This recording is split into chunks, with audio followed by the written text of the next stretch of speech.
Hello everybody, my name is Wasim Al-Sindi and I'm the janitor at an organisation called the 0x Salon. And today, Eugenio and the Solarpunk at RC3 crowd have kindly invited me to talk a little bit about the latest state of some work in progress research around a new topic for the Salon that we're calling the Indifference engine. And the purpose of this is to work towards an ecological characterization of Bitcoin. So we will, without any further ado, roll straight in. And so this is what we're going to talk about today. Hopefully some of these things will make a bit more sense as we go on. So to phrase a coin, we all know about the difference engine, right? Babbage, Lovelace, and so on. But why indifference? And so to exemplify this, I've taken a quotation from a recent poem by a collective offshoot of the 0x Salon called the Cryptographic Poetic Researchers Union, the CPRU, and I'll read it to you now. So, fractals don't care about your feelings, systems disregard their externalities, and formalisms cannot reason about the real. And so, here's the kicker. Aside from a single, very coarse feedback mechanism that's called the difficulty adjustment algorithm, Bitcoin is essentially insensate. It cannot care about what happens outside of its borders, outside of its environs, only that the piper is paid. And it's paid in this way that we call thermoeconomics, which we'll get to a bit later. And so here's the TLDR, that Bitcoin pits capital and ecology against each other in a prisoner's dilemma style paradox that could tip the balance in favor of a hothouse Earth. And so this is very hard for me to say because I was one of the people banging the drum for Bitcoin for many years, 7 years or so. I will explain to you and hopefully impress upon you that there is a value and a worth to Bitcoin, and there is a need for uncensorable, ungoverned means of digital value transfer, but the cost that we might have to pay to keep Bitcoin running is arguably too great for this planet to bear. Okay, so let's talk a bit about motivations. And so, as I said, I'm a janitor at this loose collective organisation called the 0x Salon. We don't really know what it is yet, but we're thinking of it as this tentacular post-disciplinary assemblage of entangled concepts and methodologies. So we are an informal research collective approaching unusual topics and trying to break down epistemic boundaries, bringing people from all kinds of different places and creating an informal space for unstructured discussions to explore unusual topics. And we are holding discourse events, the salons themselves, or we are writing, we're producing artistic outputs. And one of the interesting things of being the salon is based at Trust, this multidisciplinary workspace in Berlin. And the interesting thing is that many of our salon and Trust colleagues have actually worked very closely with Bitcoin, cryptocurrencies, and blockchain technology for many years. And there are quite a few tales to tell. And so there's a magic car, there's a kind of art piece behind me on the screen. And let me read you a little bit more from one of these poems. Accumulationism as a mode of being. The decentralized death drive is indifferent to your plight. Nagasaki sunrise for all eternity. Now, those are pretty strong words. So let's see if there's someone's got something to back them up with. So there's this thing called Bitcoin. You might have heard of it. It's a cryptocurrency. It's a network of computers that speak the same language, a protocol, and through the implementation of this protocol, a series of machinic and algorithmic processes take place, which lead to the creation and redistribution of these cryptographic abstractions of value that people call tokens or coins. Excuse me. And so the graph that we see on the screen is what's called the hash rate. This is an indirect proxy of a measurement of the amount of energy going into Bitcoin to defend it, to keep the sanctity of the transaction history maintained. So Bitcoin is this extremely defensive network that requires this constant input of energy for security reasons, for coin distribution reasons, and also because it has no way of generating randomness internal to it. And so, what should we make about all this Bitcoin stuff? So, like we all heard about Bitcoin, a few years ago, people would have stopped talking about it, then it kind of went away. Now it seems to be back. So we are hitting all-time highs in terms of the price. Last time I checked, the price is around $27,000, which gives Bitcoin a nominal value of the network as a nominal value, all the tokens put together, of approximately $500 billion. So that is quite a lot of money. Okay, and so here is the first of a series of provocations around the Indifference engine. And I'll read to you the quotation again from the Cryptographic Poetics Researchers Union on the card. The elephant in the room grows less restless as the air fills with soot. Some cheer it on as others choke and wheeze. The temperature rises again. And so this graph is, we're watching the temperature rise. Just as when you look at the price of Bitcoin, that chart, as every time you see a green candle and the price goes up, the beast gets thirstier, wants more energy to defend it, because the honeypot that this network is defending grows larger. This is actually the biggest computing honeypot and biggest monetary honeypot on the planet at $500 billion. If you could hack this thing, say with a quantum computer on some pre-quantum signature schemes, then this thing would lose all of its perceived value. Okay, so here's a provocation that we wrote, or that we've drafted and we're in the middle of writing for Bitcoin. And you can see that Bitcoin here is pictured as a black hole, as a naked singularity, something with a hard boundary beyond which we cannot reason beyond. And there's a reason why we've used that analogy, and we'll come back to that a bit later. In fact, even Bitcoin is quite proud of this analogy for other reasons. So let me read to you what's on the screen. As Bitcoin surpasses previous price records and re-enters mainstream consciousness following several wilderness years, the 12-year-old cryptocurrency appears to have arrived in the eyes of the market. The value proposition of an ungoverned, uncensorable digital means of value transfer is clear for all to see, but can our planet afford the thermodynamic price tag? To maintain the integrity of the transaction record, the Bitcoin network creates a hard boundary to the outside through exacting validation requirements. There is no sensitivity to the consequences of the thermoeconomic challenges it issues. This inability of mined cryptocurrencies to differentiate the energy sources used to secure them has led to criticism as to their indifference to their ecological externalities. And so this is where the indifference engine is coming from. Like, Bitcoin can't care about what happens outside it, just like a black hole can't care. It just wants to suck matter, matter energy, let's say in the kind of Einsteinian sense, out of the external environment. And that's kind of what Bitcoin is doing. So we'll take a little break and we'll look at a meme on the screen. And so you may have heard about this movement called decentralized finance, or DeFi. It's all the rage at the moment, particularly in some parts of the crypto blockchain space.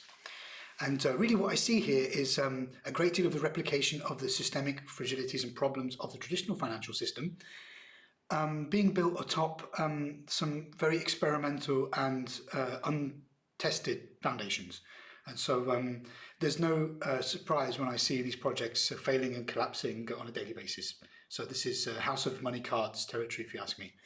In the middle, we have the Internet of Value, which is a more kind of neutral platitude that's quite inclusive and welcoming of Bitcoin and all the other cryptocurrencies, thinking that we can make a kind of a networked society of all these different coins.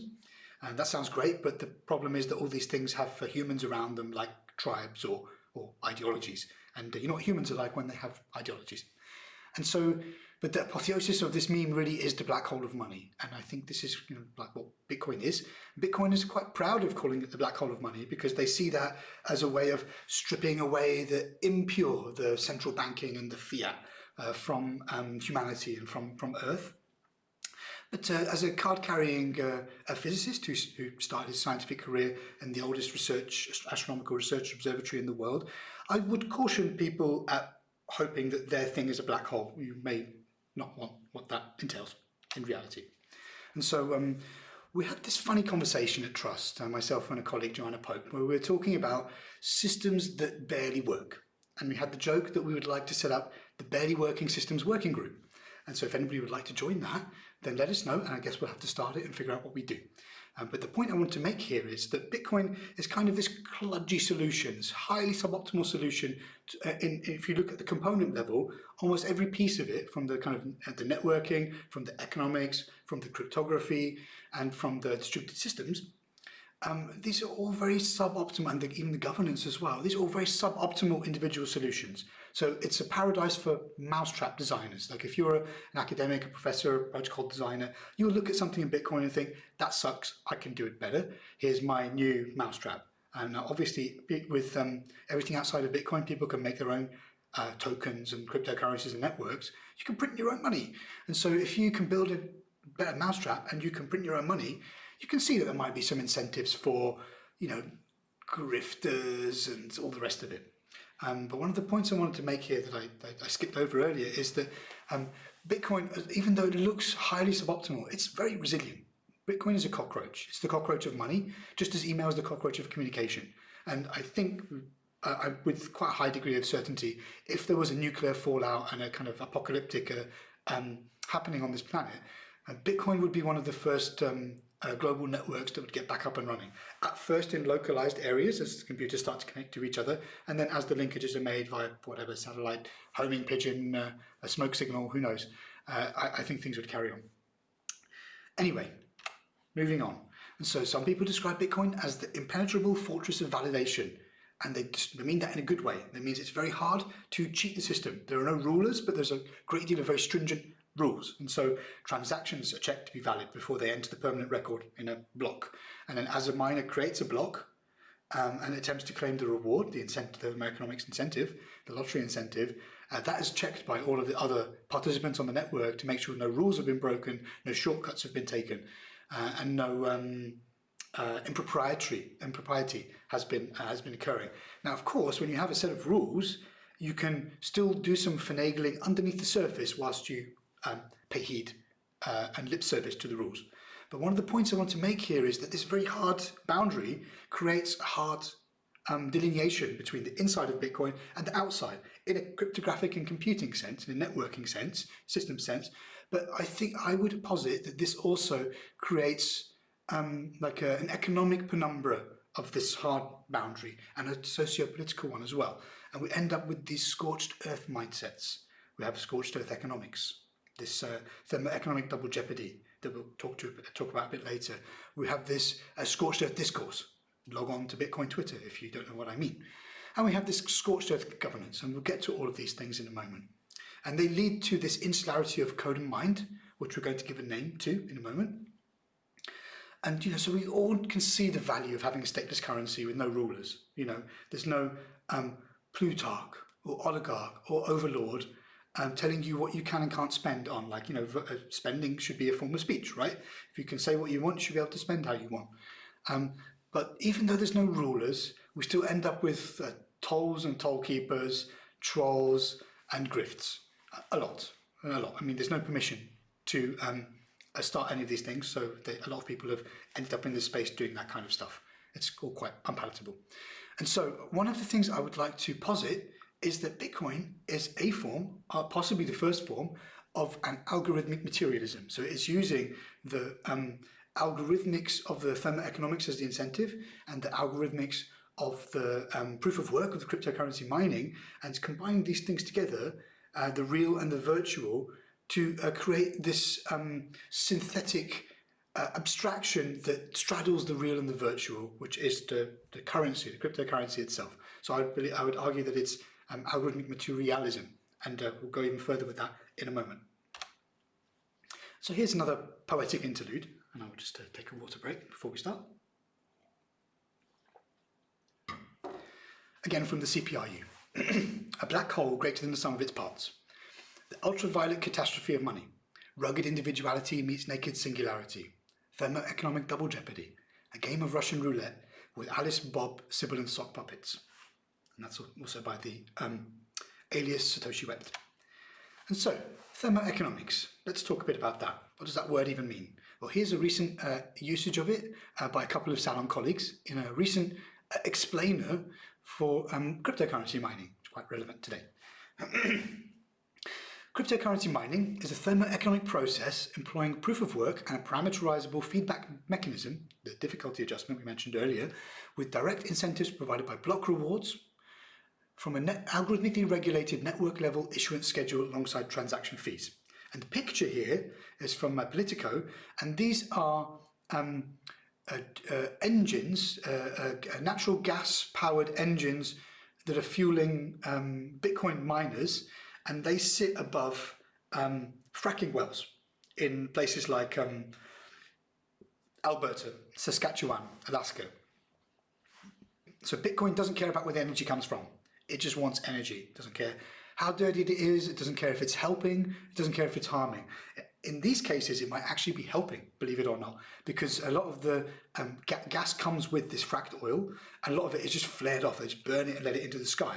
And methane going into the atmosphere, that is not good from an ecological perspective. So maybe burning some of it in this horrifically inefficient diesel,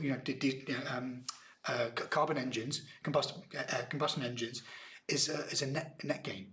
But because I just want to illustrate the point that Bitcoin doesn't care where the energy comes from. To Bitcoin, this could be coming from solar plant, could be coming from nuclear power, could be coming from space harvesting, a Dyson sphere. It doesn't care.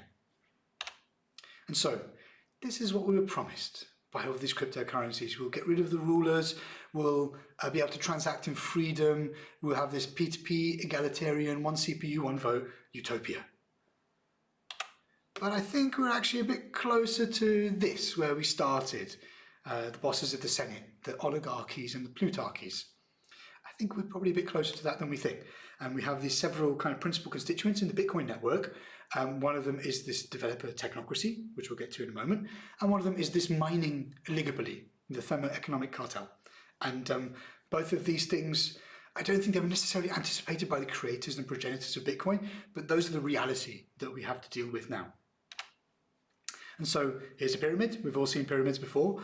I think that most human organizations seem to play out in this way by accident or by design. So you could argue that at the top of this thing are the people that found Bitcoin very early. And then, there's other people that set up companies that do mining, the developers and so on. Then there is kind of your media personalities. Then you've got kind of people like me, talking heads, kind of whatever, Bitcoin bros, ex-Bitcoin bros. And then you've got the kind of followers and the people that watch Bloomberg tell them which coin to buy, and the people that casually log on to Twitter and have 5 followers and things like that. So there is some kind of hierarchy here. And I'm, speaking of it because I've moved through this hierarchy over the years, and I've also swept floors at some of the very highest levels. And so when you sweep a floor, you hear interesting things. And so, one of the most interesting things about all this Bitcoin and blockchain stuff is that some people see Bitcoin and blockchains and so on as a new instantiation, a new exemplification of a synthetic time or even a synthetic space-time. And for people that are interested in the philosophical work of Immanuel Kant and everything that came beyond that, this is extremely interesting. So this is giving you some kind of a new yardstick, a new kind of time that is divorced from the outside time. And so many people think that this proved Kant right. And there's this very beautiful picture of Emoto from Alice Singh's book, Mushroom at the End of the World, called Conjuring Time. So we will probably litigate the time thing another time. But some of us in the cryptocurrency space have been using these spatiotemporal, thermodynamic and astral lenses for a number of years. Here's some old tweets by this janitor talking about blockchains as time machines a couple of years ago. All right, meme break. So here's a very controversial philosopher on the screen, and somebody that is very interested in Bitcoin and the blockchain and space-time. I suppose you could describe Bitcoin as a dark crystal if you were so inclined. And so, unfortunately, the nice animated image of Cellular Automata going around the screen here did not translate, but I will just leave you to imagine a Conway's Game of Life unfolding in front of us. And I will say that, we at the salon, we have spoken a little bit about moving beyond the natural and towards the synthetic. What does a synthetic life form look like? What can it do? What can it be? How can we tell if something is alive or not? And the researcher Alexandra Daisy Ginsburg has done quite a lot of work on this, and this is an interesting speculative epistemology of how a new taxonomic kingdom might exist in kind of like a meta-state above and across, transcending the boundaries of other living kingdoms and families.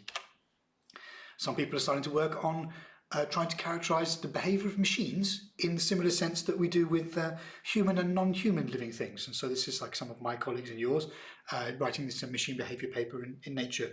And I won't go too much into this. We've discussed it at salons before. So this is building on work by Tim Bergen a couple of generations ago, where we're looking from the individual to the collective in terms of behavior, and then hybrids of individual collective behavior, and then also hybrids of machine or human and non-human or natural and non-natural forms of life, whatever they may be. And so let's now look at an interesting example of somebody trying to ascribe the agency of life to Bitcoin. And so this is some work by a fellow called Ralph Merkle, and he's actually immortalized in the Bitcoin protocol because every block of the Bitcoin blockchain contains this thing called a Merkle tree, which is this hierarchical space-saving cryptographic construction which proves in a quite an efficient way how transactions are related to each other, and we need to do that for validation. As I said, the Bitcoin's a very strong validation engine, and this is one of the components of that engine. So Ralph Merkle started off as a cryptographer. He's now a chemist, and chemists are kind of sitting at the limit of life, between physics and biology. And I say that with a little bit of experience, having spent a number of years as a chemist with a PhD in chemistry. So let's read what Ralph Merkle says here. So, Bitcoin is the first example of a new form of life. It lives and breathes on the internet. It lives because it can pay people to keep it alive. It lives because it performs a useful service that people will pay it to perform. It lives because anyone, anywhere, can run a copy of its code. It lives because all the running copies are constantly talking to each other. It lives because if any one copy is corrupted, it is discarded quickly and without any fuss or muss. And it lives because it's radically transparent. Anyone can see its code and see exactly what it does. Now, I think there's plenty of food for thought in there, but one of the things I will say, going back to our point about Bitcoin's very poor sensitivity, this feedback mechanism that it contains, you could argue that this is kind of an adaptive mechanism, but without more sophisticated sensing, it's I don't think it would meet the bar for any kind of meaningful definition of life. One of the other things to say is that the point that was brought up in a salon by our colleague Sarah Friend is that Bitcoin has already reproduced itself through forks, and some of us have written papers about the forks of Bitcoin and what we might learn from those. But I would say that this network partitioning that creates these blockchain forks, there's no opportunity for mutation, evolution, naturally speaking, to improve the fitness in these progeny. And so this is what I would call a degenerate reproduction. This is not the reproduction of life. At best, it is a kind of prokaryotic, cell division, kind of naive, asexual reproduction at best. Okay. So there are some paradoxes within Bitcoin and with all of this stuff, and I just hope that we can spend a little bit of time unpacking some of those now. And hopefully they'll bring up some questions that we can discuss either at the end of this talk or at a Zero X Salon event in the future. And so I'll read to you another stanza from one of the CPRU poems. Being at once anthropodescended hypercapital and subordinated machine socialism, where the abstract labour itself becomes the means of production, mindlessly grinding as the commons burn. For what? To fortify a barren walled garden, a moat without a castle, let alone a citadel. And that's courtesy of Satoshi Wet. And so, we've said the first part here, that this is like, hypercapital and transcendent machine socialism. So like, how can those two things mesh together in some kind of meaningful way? And others have written, over the years, quite a lot about different philosophical angles within Bitcoin. So, for example, Columbia has written on politics of Bitcoin as a vector for right-wing extremism, and Alizar has more recently written about crypto-communism and the kind of emancipatory potential for mostly other blockchains and revolutionary praxis and so on. And so here's the kicker for me. I think we can leave left and right politics out of this. 99% of the planet hates Bitcoin, and for good reason. Bitcoin requires constant import of export and export of randomness to find blocks. This gigantic entropic generalization is the output of mining farms which soak up underutilized resources around Earth. The global consensus that Bitcoin desires and strives for every 10 minutes on average is the most expensive luxury in the universe. So, there's a mic drop. And I will leave this on the screen while I take a water break.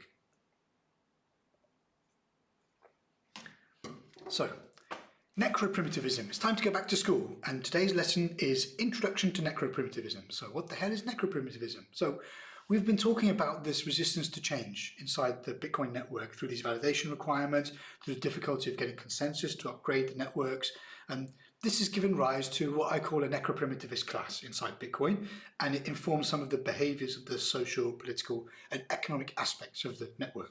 So let me read to you a little provocation on this necroprimitivist priest card on the screen. For now, there is only thermotechnics, decentralized cosmic horror, a zero-sum machine of fire, sand, and pressure, synthesizing scorched earth realities. The heat death of the universe passes us by as we languish in Plato's cave. So, here's a PSA. Is someone you know a necroprimitivist? Is somebody you know hiding a dark secret? Does the person you know exhibit a lack of imagination? Some Bitcoiners believe it's easier to imagine the end of the world than a new proving mechanism to replace the mining. Scorched earth economics is another telltale sign. Bitcoiners hate central banking and fiat currency so much that the heat death of the universe is a preferable outcome. Scorched earth politics, worshipping a developer priesthood, and foretelling futures for minor semiotics. Now this might require a little bit of explanation. So when we talk about a developer priesthood, we are talking about the cathedral in the sense of open source software.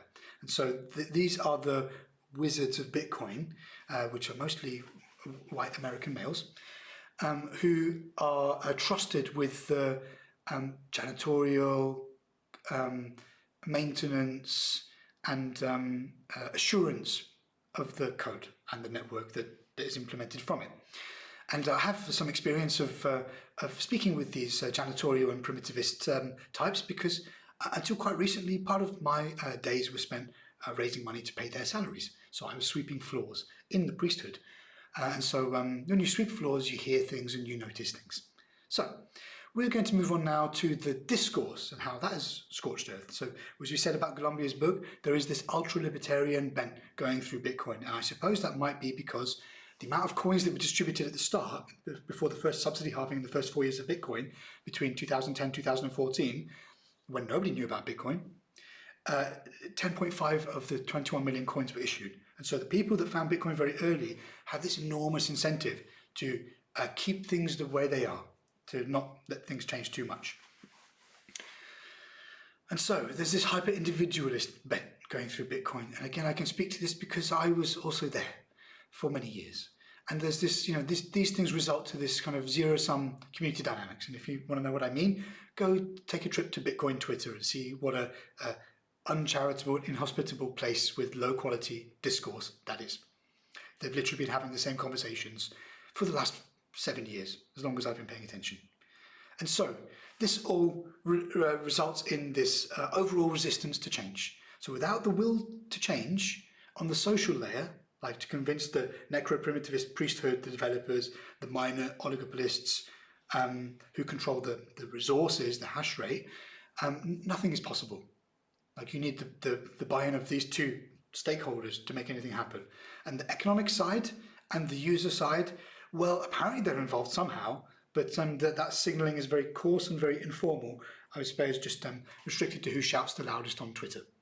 And so this kind of so-called intersubjective consensus between users and the developers and the miners is what's meant to reinforce the trajectory of Bitcoin. But I would argue that this is a new form of theatre that has replaced decentralization theatre, and the signaling ground of Twitter has become a new theatre for psyop battlegrounds. In fact, I think it's been like this for years.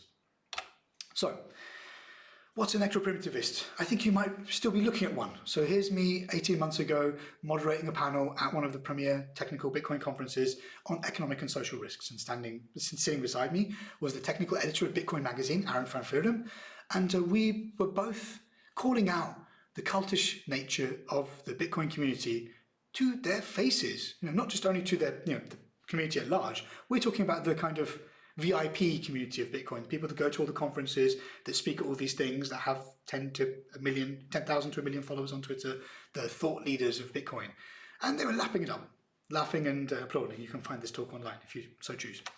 And more recently, you can see it's a screenshot from another talk I gave not so long ago, where I was running and founded and edited a journal called Cryptoeconomic Systems, which was based at the Massachusetts Institute of Technology Media Laboratory at the Digital Currency Initiative. So I've been sweeping quite a few interesting floors, meeting a lot of these interesting people that are very close to these networks, that have a great deal of social, technical, and economic gravitas within these networks of networks.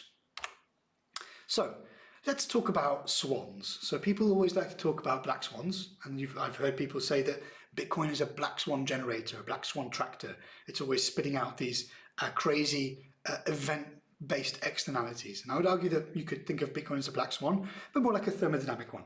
But let's talk about this white swan hypothesis, which a lot of people have spoken about, myself included. I had to go through some very embarrassing older talks to dredge out my arguments as to the incentives that Bitcoin might provide towards the development of cleaner and greener energy.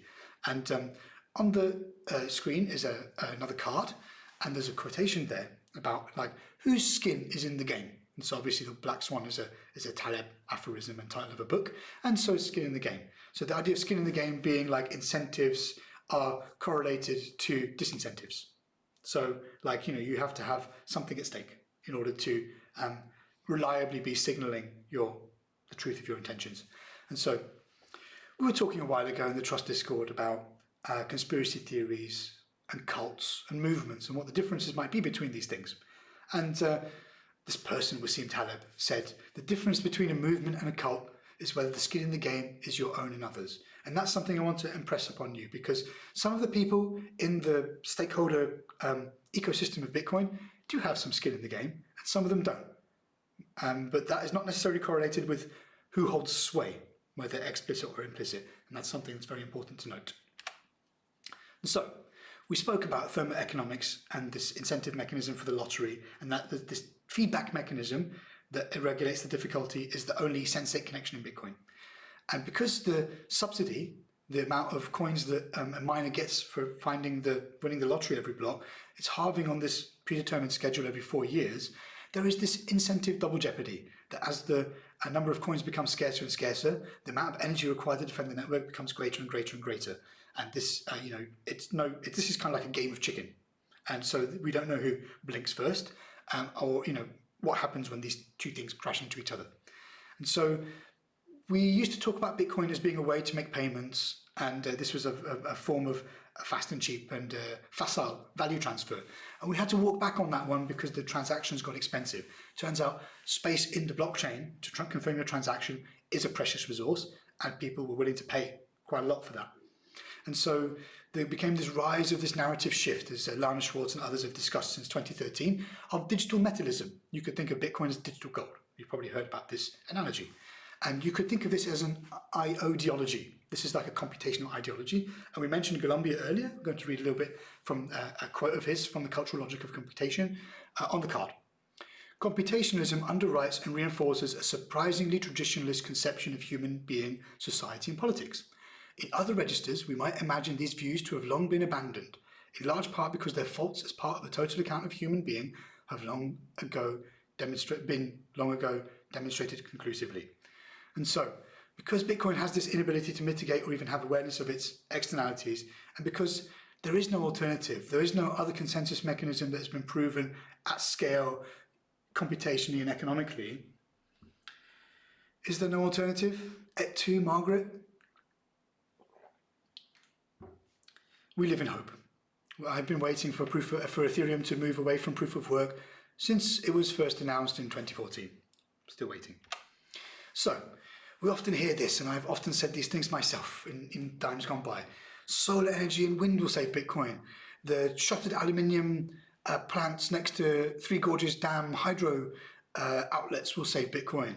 The green indexes say that most of the energy in Bitcoin is sustainable and renewable. Well, I now know the people that wrote these reports, people like Chris Bendingson and Michelle Rouse, and a lot of these reports are reliant on self-reporting, and self-reporting is susceptible to Goodhart's law, which means that people may not report honestly. They may report for their interests rather than to report altruistically. And then where do things like uranium and biomass come into all of this? Like, we've been researching chemical industry externalities of trust knots in recent times. And a lot of the time people talk about biomass as a renewable energy. So one of my colleagues used to develop power management algorithms at the Drax family of power stations in the UK. And one of the things that they do is they do lots of renewable energy, but one of their renewable energies is wood biomass. It's processed wood that they chop up, then burn, and they plant some more trees. Does that sound green to you? I think they just do it so they can use coal plants to burn stuff. Excuse me. You also have to remember that there are embodied costs to all of these things, like solar panels. The silicon has to come from somewhere. The exotic materials, the photovoltaics have to come from somewhere. I have a PhD in photovoltaic technology. I watched the solar panel industry and technology develop at that same time that I was doing my research. We are still not there yet. There is only a marginal benefit of running solar panels that we have today when we do these life cycle analyses. Maybe one day we'll be making solar panels out of graphene or some other kind of cheap reproducible material that has minimal externalities. But until we get there, this is still problematic. And one of the worst things about Bitcoin, this is kind of like part of the very foundation of the house of cards that Bitcoin is built on, in terms of centralization anyway, is that there are only a handful of places you can actually fabricate semiconductors, silicon wafers, to make computing chips. And so Bitcoin requires specialized computing chips. There is this enormous arms race due to these incentives to create more efficient and more performant, more energy efficient and more performance efficient mining chips for these application-specific integrated circuits, ASICs, the Bitcoin mining machines that create these gigantic farms next to these hydro plants and wherever. There's only a handful of these plants in the world. Making one is very hard. You require a great deal of capital and a great deal of know-how. I know people that used to work on silicon fabrication. It is a business with extremely high barriers to entry. And so the problem here is, if you want to make a Bitcoin mining chip, you need to have a friend at one of these places that will let you get your production batch in the queue among the Sonys and the Apples of this world, Samsungs of this world. It's very difficult to do. So let's talk more about this white swan. So mining energy costs are mostly paid in fiat. The piper that the miners have to pay to win these Bitcoin rewards is mostly denominated in yuan or dollars or pounds or euros. And so the token price, the price of Bitcoin matters. Every time the price of Bitcoin goes up, the prize on Bitcoin's head from this kind of bounty that we discussed earlier, and also the incentives to defend the network against against a 51% attacks against honest attacks that are compliant in the protocol, must increase. We must put more energy into this thing to keep it safe. It becomes more valuable. Makes sense, right? And so here's a quote from an old paper which tries to describe the value of a Bitcoin solely internal to the system. Okay, considering the functionality of the Bitcoin network, the current value of one Bitcoin may be understood implicitly as the value of 150 seconds of the computational resource directed at defending the network from thermodynamic attacks and providing a high probability of assurance that the integrity of the canonical ledger will continue to be maintained. Okay, so, and let's wrap up now by taking this to the kind of logical endpoint. So if Bitcoin is this black hole and it wants to suck all the energy out of, where as far as it can see to its event horizon, where is that? So there are these things in the universe that we call kind of constants and natural laws. Whether they're constant, whether they're natural laws is another matter.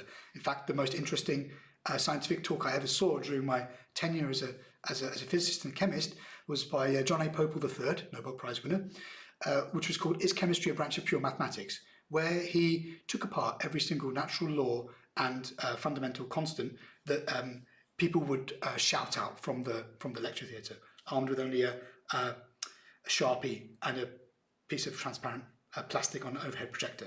And so the light from the sun takes 8.5 minutes to reach Earth at the near enough the speed of light. That is an upper limit or an asymptote, at least in our side of the veil.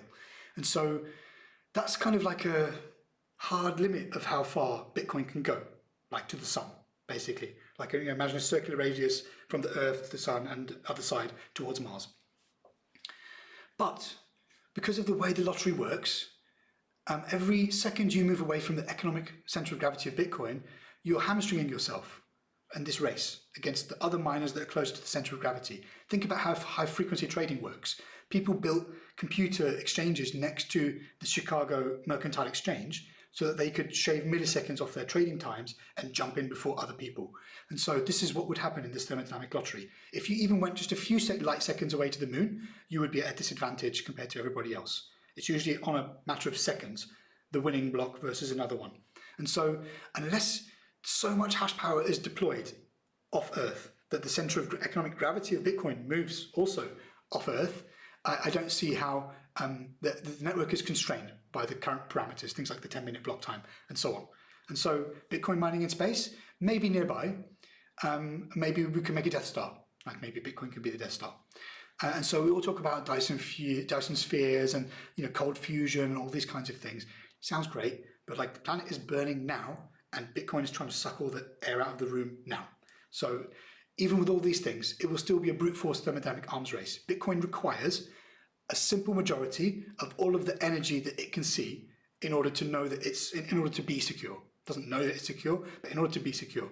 And so it just wants to suck all the energy out of the room. And so the TLDR here is that Bitcoin, as this putative form of artificial life, if you believe or agree with Ralph Merkle, Bitcoin is in competition with natural life for the harvestable energy this side of the sun. And that means that, in effect, Bitcoin is not artificial life, it's artificial death. It's trying to suck all the oxygen out of the room, or the photons out of the room, or the energy out of the room, so that it may prosper and survive. And it doesn't care. It can't care about you. It can't care about me. It can't care about us. It can't care about our planet. And so this is the where I'm going to wrap up this latest interim state of 0x Salon topic number 5, the Indifference engine research. I hope it hasn't been too scatty and disorganized. I had very little time to prepare this.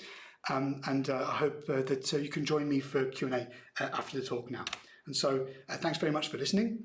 This is an archive picture of me sweeping some floors.